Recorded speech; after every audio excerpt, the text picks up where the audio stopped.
हुजूर अलैहिस्सलातु वस्सलाम की बहन शीमा का वाकया, जब तलवारें झुक गईं और रास्ता छोड़ दिया गया। बिस्मिल्लाहिर्रहमानिर्रहीम।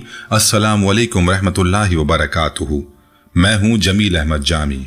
मौजूद ख़वातीन और हज़रात, आज मैं आपके सामने एक ऐसी कहानी पेश कर रहा हूं जो मोहब्बत, वफा और ख़ानदानी रिश्तों की अजमत का बेमिसाल नमूना है। ये किस्सा है एक ऐसी बहन का जिसने अपने रज़ाई भाई को गोद में खिलाया, पाला, लोरियां सुनाई और फिर बरसों बाद जब मैदान जंग में कैदी बनकर आई तो उसकी एक पुकार पर पूरा अरब ठहर गया। ये वाकया हज़रत शीमा रज़ी अल्लाह ताला अन्हा का है, जो रसूल अकरम सल्लल्लाहु अलैहि वसल्लम की रज़ाई बहन थी। आपने अक्सर सुना होगा कि नबी करीम सल्लल्लाहु अलैहि वसल्लम के कोई हकीकी भाई बहन नहीं थे, लेकिन सीरत की किताबों में खास नाम जरूर मिलता है।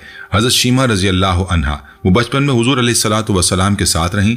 शाम के वक्त जब ख़वातीन खाना पकाने में मसरूफ़ हो जाती तो बहनें अपने भाइयों को उठाकर बाहर ले जाती और हर बहन का यही ख्याल होता कि मेरा भाई ज़माने में सबसे ज़्यादा खूबसूरत है। एक कहती मेरे भाई जैसा कोई नहीं और दूसरी कहती मेरा भाई सबसे ज़्यादा खूबसूरत है।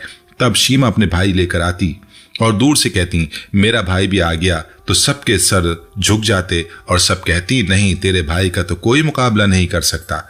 हम तो आपस में बातें कर रहे थे। शीमा हुजूर अलैहिस्सलातु वस्सलाम को अपनी गोद में समेटती और फिर झूमती और फिर लोरी सुनाती, और लोरी के अल्फाज भी कमाल हैं। आप कहा करती थीं, ऐ हमारे रब, मेरे भाई मोहम्मद को सलामत रखना। आज ये बच्चों का सरदार है, कल ये जवानों का भी सरदार होगा। और फिर झूम जाती। नाज़रीन, ये लम्हे न सिर्फ मोहब्बत और रफ़ाकत से भरे थे, बल्कि हर हरकत में हुजूर अलैहिस्सलातु वस्सलाम की अज़मत और शीमा के जज्बात की शिद्दत वाज़ेह थी। मौजूद नाज़रीन, आज की वीडियो में आप यही जानेंगे कि बचपन में अपनी बहन शीमा के साथ हुजूर अलैहिस्सलातु वस्सलाम के लम्हे कैसे गुजरते और शीमा ने बचपन में मोहम्मद अलैहिस्सलातु वस्सलाम के कौन कौन से हैरान कुन मौज़े देखे और कैसे शीमा आप अलैहिस्सलातु वस्सलाम पर ईमान लेकर आईं। बल्कि इस वीडियो में आपको वो हैरान कुन लम्हा भी दिखाया जाएगा जब मैदान जंग में शीमा ने साहबा इकराम से कहा, मेरा रास्ता छोड़ दो, मैं तुम्हारे मोहम्मद नबी सल्लल्लाहु अलैहि वसल्लम की बहन हूँ। उस वक्त मैदान जंग में तलवारें झुक गईं और बहन के लिए रास्ता छोड़ दिया गया था और पूरा अरब हैरत में डूब गया था। ये मुकम्मल किस्सा नाज़रीन मजहब की किताबों में यूं बयान हुआ है कि वादी औतास के पहाड़ों में छुपे तीर अंदाज मुजाहिदीन के ताज़ा हमलों की ताब ना ला सके और भाग खड़े हुए। मुश्रिक कबाइल की मुश्तरका फौज के सिपह सलार आजम मालिक बिन औफ अपने करीबी रुफका के साथ मैदान जंग से फरार होकर ताइफ में किला बंद हो गए थे। उसी दौरान वादी में लगाए गए मुशरिकीन के खैमों में उनकी औरतें, बच्चे और माल मवेशी मौजूद थे। अल्लाह के रसूल सल्लल्लाहु अलैहि वसल्लम ने हुक्म दिया था कि इन औरतों और बच्चों को कोई नुकसान न पहुंचाया जाए। मालिक बिन औफ भी लड़ाइयों के दौरान मुसलमानों के हुस्न सलूक से अच्छी तरह वाकिफ था, लिहाजा उसकी जंगी हिकमत अमली ये थी कि औरतों और बच्चों को ढाल की तरह इस्तेमाल करके मक्का तक पहुंचा जाए। लेकिन अब सब वो कैदी बन चुके थे और मुसलमानों की हिफाजत में थे। कैदी औरतों में बनु हौजान और बनु सकीफ के कबाइल की एक बूढ़ी खातून भी शामिल थी। जब मुजाहिदीन का एक दस्ता उन तक पहुंचा तो उस बूढ़ी खातून ने एक ऐसी बात कही जिसे सुनकर मुजाहिदीन एक दूसरे की तरफ हैरत से देखने लगे।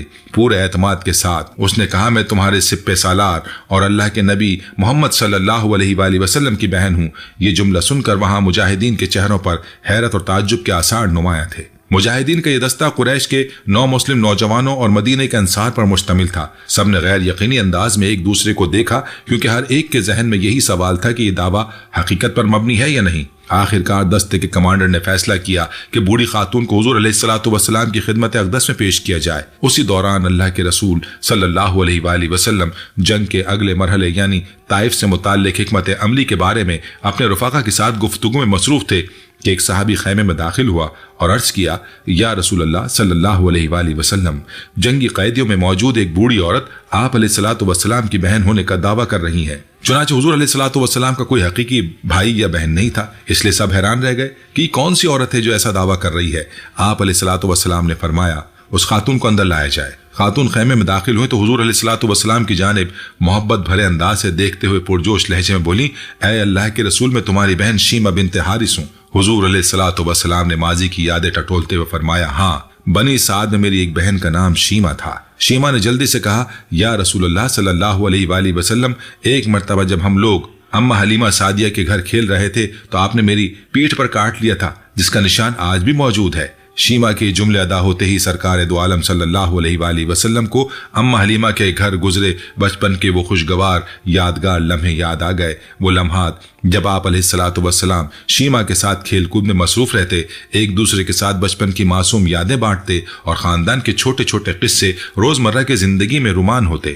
یہ واقعہ نہ صرف شیما کے دعوے کی تصدیق کر رہا تھا بلکہ حضور علیہ الصلوۃ والسلام کے یادگار لمحوں کو بھی زندہ کر رہا تھا، جس سے ظاہر ہوتا تھا کہ نبی علیہ الصلوۃ والسلام کے بچپن کے دن بھی کس قدر خوبصورت، محبت اور دلچسپ گزرے تھے۔ یہ وہی بہن شیما تھی جو حضور علیہ الصلوۃ والسلام کو ہر وقت گود میں لیے پھرتی تھی۔ ان کی سنائی ہوئی لوریاں اور پیار و محبت بھری باتیں حضور علیہ الصلوۃ والسلام کے ذہن میں ہمیشہ محفوظ رہیں۔ سامنے کھڑی شیما کے ایک ہی جملے نے حضور علیہ الصلوۃ والسلام کے بچپن کے گزرے دنوں کی خوشگوار یادیں تازہ کر دیں۔ حضور علیہ الصلوۃ والسلام نے اپنی رضاعت کے 5 سال بنی سعد میں اما حلیمہ سعدیہ کے گھر گزارے۔ حزازہ جو تاریخ میں شیما کے نام سے مشہور ہیں، رسول علیہ الصلوۃ والسلام سے تقریباً 7 یا 8 سال بڑی تھیں۔ عربی میں شیما کا مطلب بلند مرتبے والی۔ شیما کے والد کا نام حارث بن عبد العزا اور والدہ کا نام حلیمہ بنت ابی ذؤیب السعدیہ تھا۔ اما حلیمہ رضی اللہ تعالیٰ عنہ کے صاحبزادے عبداللہ حضور علیہ الصلوۃ والسلام سے چند ماہ بڑے تھے۔ بعد میں عبداللہ اور شیما نے حضور علیہ الصلوۃ والسلام کے قیام مکہ کے دوران خدمت اقدس میں حاضر ہو کر اسلام قبول کر لیا تھا۔ یہاں ناظرین یہ واضح کر دوں کہ آپ علیہ الصلوۃ والسلام کے اپنے تو کوئی بہن بھائی نہیں تھے، اما حلیمہ کے بچے ہی ان کے رضاعی بہن بھائی تھے۔ حضور علیہ الصلوۃ والسلام نے بچپن کے نہایت قیمتی اور انمول سال انہی بچوں کے ساتھ گزارے، جہاں حضرت شیما نے اپنی محبتوں کے تمام پھول اپنے رضائی بھائی پر نثار کر دیے۔ علامہ حافظ ابن حجر رحمۃ اللہ علیہ اپنی تصنیف الصابہ میں تحریر کرتے ہیں کہ شیما حضور علیہ الصلوۃ والسلام کو گود میں لے لیتی اور لوریاں دے کر سلاتی۔ اس لوری کا ترجمہ کچھ یوں ہے: اے ہمارے رب، ہمارے لیے حضرت محمد صلی اللہ علیہ وآلہ وسلم کو باقی رکھنا تاکہ میں انہیں بھرپور جوان ہوتا دیکھوں، پھر میں انہیں سردار کے روپ میں دیکھوں، اور اے اللہ ان کے دشمنوں اور حاسدوں کو ذلیل و رسوا کرنا جبکہ انہیں دائمی عزت عطا فرما۔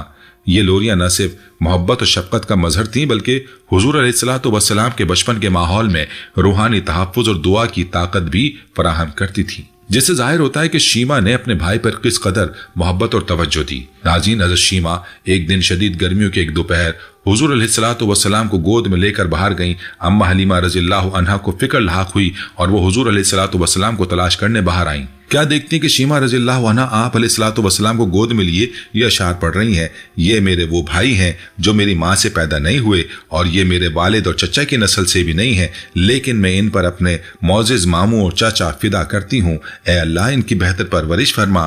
اما حلیمہ نے فرمایا: اے شیما، انہیں اتنی شدید گرمی میں کہاں لے کر آ گئی ہو؟ شیما نے جواب دیا: اما جان، انہیں گرمی نہیں لگ رہی، کیونکہ دھوپ سے حفاظت کے لیے ان پر ایک بادل سائے فگن رہتا ہے۔ جب یہ چلتے ہیں تو وہ بادل بھی چل پڑتا ہے، اور جب یہ رک جاتے ہیں تو بادل بھی رک جاتا ہے۔ یہ واقعہ نہ صرف حضرت شیما کی محبت اور وفاداری کو